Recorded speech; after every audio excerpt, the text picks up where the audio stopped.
அன்பு தேவனுடைய பிள்ளைகளே, இயேசு கிறிஸ்துவின் நாமத்தில் உங்களை வாழ்த்துகிறேன். எல்லாரும் சேர்ந்து நம்முடைய ஆண்டவரை கனப்படுத்தி ஆராதிப்போம். மலைகள் விலகி போனாலும், பர்வதங்கள் பெயர்ந்து போனாலும், மலைகள் விலகி போனாலும், பர்வதங்கள் பெயர்ந்து போனாலும்,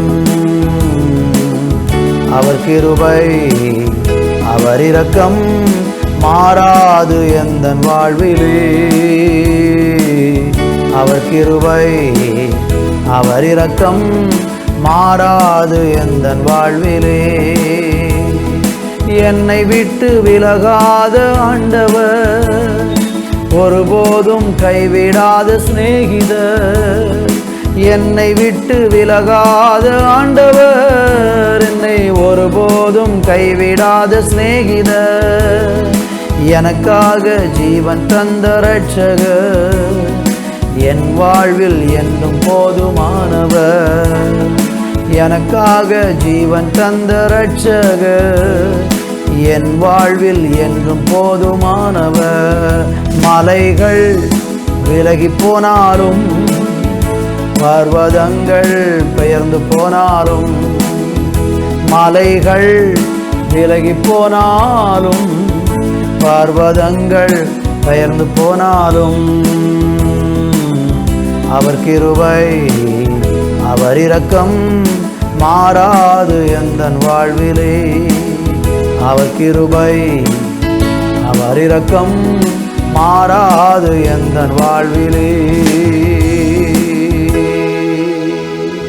ஒவ்வொரு நாளும் உம்முடைய கிருபை எங்களை சூழ்ந்து நிற்கிறதற்காய் நன்றி.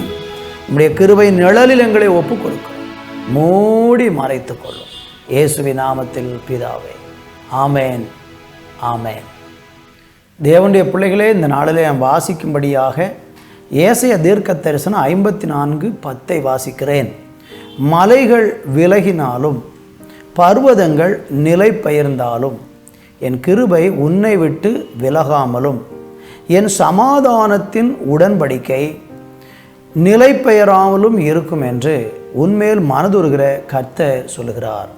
தேவனுடைய பிள்ளைகளே, இந்த நாளிலேயும் கூட நம்ம வாசித்த கேட்ட இந்த வேத வசனத்தில் மலைகள் நம்மை விட்டு விலகி போனாலும், குன்றுகள் பெயர்ந்து போனாலும், தேவனுடைய கிருபையும் சமாதானத்தின் உடன்படிக்கையும் நம்மை விட்டு விலகாது என்று ஆண்டவர் சொல்லியிருக்கிறார்.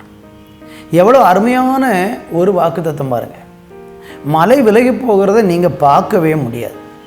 ஆனாலும் பூமி எதிர்ச்சிய நேரங்களிலெல்லாம் மலைகளெல்லாம் இல்லாமல் போய்விடுகிறது, பிளர்ந்து போய்விடுகிறது. மலைகள் இல்லாமலும் போய்விடுகிற சம்பவங்களை உலகத்தில் நம்ம பார்க்கும். ஆனால் ஆண்டவர் சொல்கிறார், அப்படி ஒருவேளை மலையே விலகி போனாலும் கூட என் கிருபையை உன்னை விட்டு நான் விலக்க மாட்டேன் என்று ஆண்டவர் சொல்லியிருக்கிறார். இந்த வசனத்தை நம்ம வாசிக்கும்போது நம்ம எப்படி வேண்டுமானாலும் வாழ்ந்தாலும் ஆண்டவர் அவருடைய கிருபையை நம்மளை விட்டு விலக்க மாட்டார் என்கிற சில தவறான போதனைகள் இன்றைக்கு உலகத்தில் இருக்கிறது. 2 சாமுவேலின் புஸ்தகம் 7ஆம் அதிகாரம் 15வது வசனத்தில் வாசிக்கும்போது வேதம் இப்படி சொல்லுகிறது, உனக்கு முன்பாக நான் தள்ளிவிட்ட சவுலினிடத்திலிருந்து என் கிருபையை விலக்கினது போல அவனை விட்டு விலக்க மாட்டேன். பார்த்தீங்களா? அப்போ கிருபையை ஆண்டவர் விலக்கி இருக்கிறார். சவுல் தேவனுக்கு கீழ்ப்படியாமல், தேவனை காயப்படுத்தி, தேவனுக்கு விரோதமாக துணிகரமாக பாவம் செய்து, தேவ நோக்கத்தை விட்டு விலகி அவன் தேவனை சேவியாமல் போனதுனால ஆண்டவர் அந்த சவுலுக்கு தேவனுடைய கிருபையை விலக்கி போட்டார். சவுலுக்கு தேவனுடைய கிருபையை விலக்கி போட்ட தேவன் நம்மளுக்கு சொல்கிறாரு, நான் கிருபையை விலக்க மாட்டேன். அப்படியானால் நாம் தேவனுக்கு பயந்து நடக்கிற வரைக்கும் அந்த தேவனுடைய கிருபை நம்மளை வழி நடத்தும். சமாதானத்தின் உடன்படிக்கை நம்மோடு செஞ்சிருக்கிறார். நோவாவினிடத்தில் தேவன் ஒரு உடன்படிக்கை பண்ணினார், இனி ஒருபோதும் நான் பூமியை ஜலத்தினாலே அழிக்க மாட்டேன் என்று வானத்திலே ஒரு வில்லை அடையாளமாக வைத்து உடன்படிக்கை பண்ணினார்.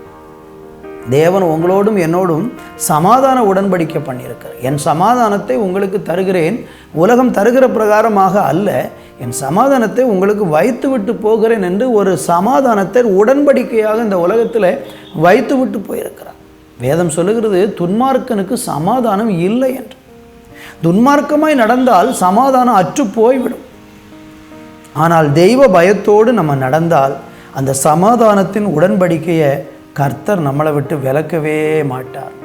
எனவே தேவனிடத்திலிருந்து பெற்ற கிருபையையும் தேவன் நமக்கு தந்திருக்கிற சமாதான உடன்படிக்கையையும் இழந்து போகாமல் நானும் நீங்களும் தேவனுக்கு பயந்து நடக்க தேவ கிருபையும் சமாதான உடன்படிக்கையும் நம்மோடு கூட இருக்கும். எனவே தேவனுக்கு பயந்து நடக்க கர்த்தர் நமக்கு கிருபை செய்வாராக. நல்ல பிதாவே, இந்த நாளிலும் எங்களோடு கூட பேசின உடைய நல்ல வார்த்தைகளுக்காக நாங்கள் நன்றி சொல்லுகிறோம். தொடர்ந்து ஆசீர்வதியும். இயேசுவின் நாமத்தில் பிதாவே. ஆமேன், ஆமேன்.